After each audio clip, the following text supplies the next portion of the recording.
दोस्तों मेरी अम्मी अबू बाजार जाने लगे तो मुझे सख्ती से घर में रहने और भाई का ख्याल रखने का कहकर बाजार चले गए। अम्मी अबू को शाम तक घर वापस आना था। मेरी उम्र उस वक्त 12 साल और मेरा भाई 6 साल का था। मैंने अपने भाई को कमरे में टीवी चला कर दिया और खुद मैं चाय गर्म करके पीने लगी। थोड़ी देर बाद दरवाजे की घंटी बजी। पूछा कौन, तो आगे से कोई मांगने वाला था। कहने लगा बेटी अल्लाह के नाम पर कुछ दे दो। मैंने कहा बाबा जी माफ करो, घर में कोई नहीं है, बस ये मेरी गलती थी जो मैंने उसको बता डाला कि घर में कोई नहीं है। उसने कहा रोटी दे दो, मैं रात से भूखा हूँ। रोटी किचन में मौजूद थी। मैंने सोचा उसको अंदर बुलाकर रोटी खिला देती हूँ। दरवाजा खोलकर और खुद किचन में रोटी निकालने चली गई। रोटी और प्लेट में सालन डालकर जब मैं बाहर आई तो फकीर बाबा सेन में नहीं था, शायद वो चला गया था।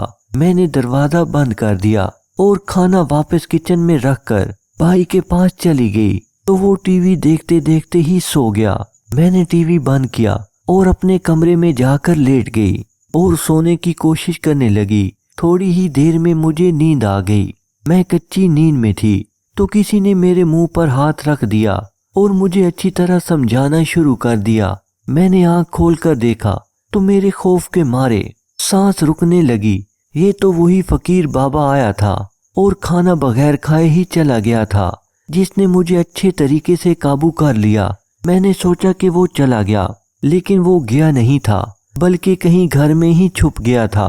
और जब मैंने अंदर से दरवाजा बंद कर लिया और कमरे में लेट गई तो वो चुपके से मेरे पीछे आया और अब मैं खुद ही उसके जाल में फंस चुकी थी। मैं अब तड़प रही थी, मैं जल रही थी, लेकिन उसकी गिरफ्त के आगे बेबस थी। अब माँ की नसीहत मुझे याद आ रही थी कि घर में रहना, दरवाजा ना खोलना और भाई का ख्याल रखना।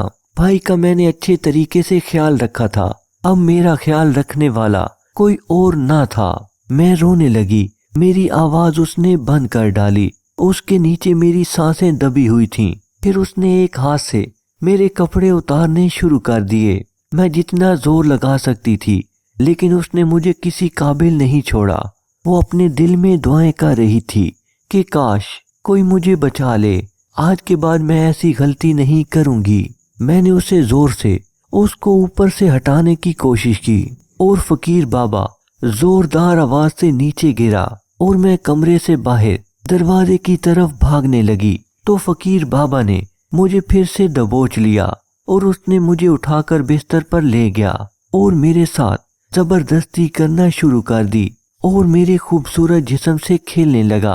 पहले तो मैं फकीर बाबा से बचाने की कोशिश कर रही थी, लेकिन अब मेरी हिम्मत जवाब दे गई और मैं फकीर बाबा के लन के नीचे आ चुकी थी और मैं अपने आप को फकीर बाबा के लन से ना बचा पाई और उसने मेरी इज्जत को तार तार करके वो फौरी घर से निकलकर भाग गया।